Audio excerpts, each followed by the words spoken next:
Although China has an area comparable to that of the United States, only 12% of it is arable land. However, China still has the largest agricultural production in the world.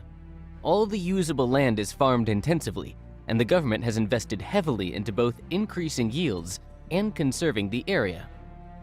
It is incredible that such a populous country managed to become self-sufficient in terms of food supply. A striking example of self-sufficiency can be seen in the Xinjiang region in the northwest.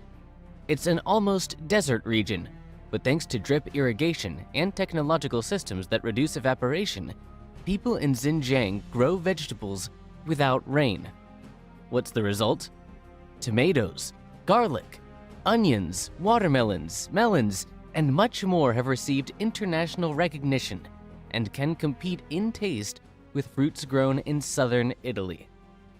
Since every hectare of land is essential, desertification has become a real problem, and due to its high rate of spread, is considerably one of China's major environmental issues. And these sandy lands, currently covering up to 27% of the country's territory, are growing rapidly. By 2006, they were devouring usable land at a rate of nearly 1,000 square miles a year, up from 600 square miles in the 1950s. China is rebuilding the Great Wall. However, no longer do they need to build with stones, mortar, sand, and rubble designed to stop the enemy hordes. Nowadays, they build with trees.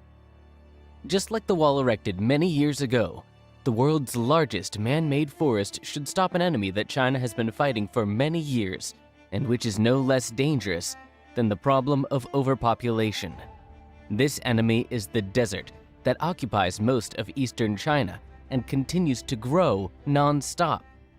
The most insidious enemy is the Gobi Desert. It extends over 386,102 square miles across China and Mongolia, and is one of the driest deserts on Earth. Sand and dust regularly flood farms and villages, blocking roads and railways.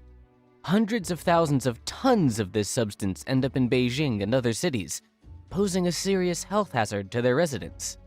Researchers estimate that desertification costs the Chinese economy billions of dollars a year.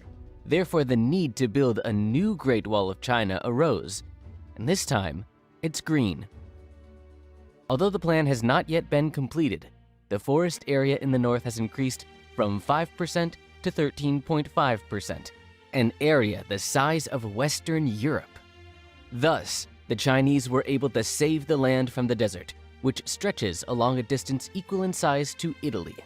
In the areas where the very first trees were planted, the forest has now grown, and the amount of rainfall has increased. Thanks to plants, the soil can retain rainwater, and the streams have increased their runoff. Wherever the land used to be dry and barren, there are now natural parks, such as the Seihanba National Forest Park, the main attraction in northern China. The project has its critics, though. Their main attacks are directed against the practice of monoculture. In most cases, only one species of tree was planted, which makes forests vulnerable to epidemics. Plant diseases have, in fact, destroyed many trees. In 2008, 1/5 of the trees perished, and in the winter, hurricanes destroyed 10% of that year's work. The World Bank urged China to strive for quality of tree species, not quantity. A few years ago, a kind of forest scandal erupted. It is known that large Chinese cities, including Beijing, face the problem of smog, which is getting worse every year despite the government's best efforts. The wind blows the smog out of the cities, but in recent years this happens more rarely. It has been suggested that the free movement of air has been impeded by these new forest plantings, and because of them, the air in the cities stagnates and cannot be cleaned. Zhang Yongli, the deputy head of the State Forestry Administration of the People's Republic of China, was even forced to specifically refute this statement. According to him, trees can restrain air movement only at the very surface of the land. In any case, they have more benefits than drawbacks, including their role in the fight against smog. This may not be a perfect plan, But we cannot forget that China has recently planted more trees than the rest of the world combined. China's Great Green Wall is today the largest man-made forest on Earth. Unlike the 5,500-mile-long fortification wall erected in the 8th century BC to separate the Celestial Empire from the Mongolian steppes, the Great Green Wall of China is the largest forest planting project on the planet. Its goal is to create a 2,796-mile-long green belt to halt the expansion of the Gobi Desert while reducing millions of tons of carbon dioxide emissions. If all goes as planned, by 2050, China's forested area will increase from 5% to 15% of the country's total land area. The country decided to create shelter belts along the southern outskirts of China's 4 largest sandy massifs and 8 deserts, as well as along the Loess Plateau. This is because the main Chinese deserts are located in the north, northeast, and northwest regions of the Celestial Empire, and the program is designed to protect the country from desert encroachment from the north. The name of the program itself can be roughly translated as Forest Protection of the Three Norths.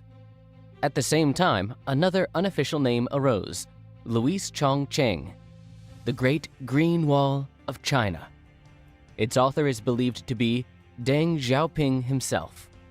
The Chinese did not wait long to initiate the project, and soon, the main legislative body of the country made a decision obliging every citizen above 11 years old to plant at least 3 poplars, eucalyptus, or any larches annually as a contribution to the common cause. Villagers are paid for planting seedlings, and in some places, the government leases private land for planting forests. Entrepreneurs grow and sell seedlings and harvest mature trees for lumber. All of this is reported to have reduced in poverty in many areas, and it definitely made some people very rich. And so, in recent decades, instead of relying on revolutionary fervor, the government used capitalism to grow trees. The largest environmental project in history involves several methods of reforestation.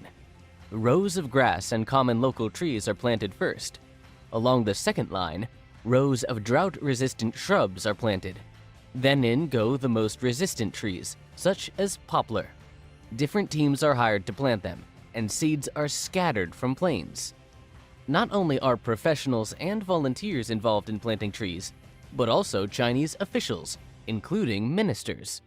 In total, more than 500 million people partake in this noble event every year, while the number of planted trees reaches billions. At this time, the project aims to plant 100 billion trees by 2050. Obviously, new technologies made their own contribution. The Chinese now have an opportunity to plant trees not only in person, but using online platforms. Donations are collected on authorized sites, which are then used for planting. Within the past 50 years, since the beginning of reforestation, the desert finally stopped advancing. Over the past 10 years, 13 million hectares of trees have been planted to shelter the wind, covering an area the size of Greece.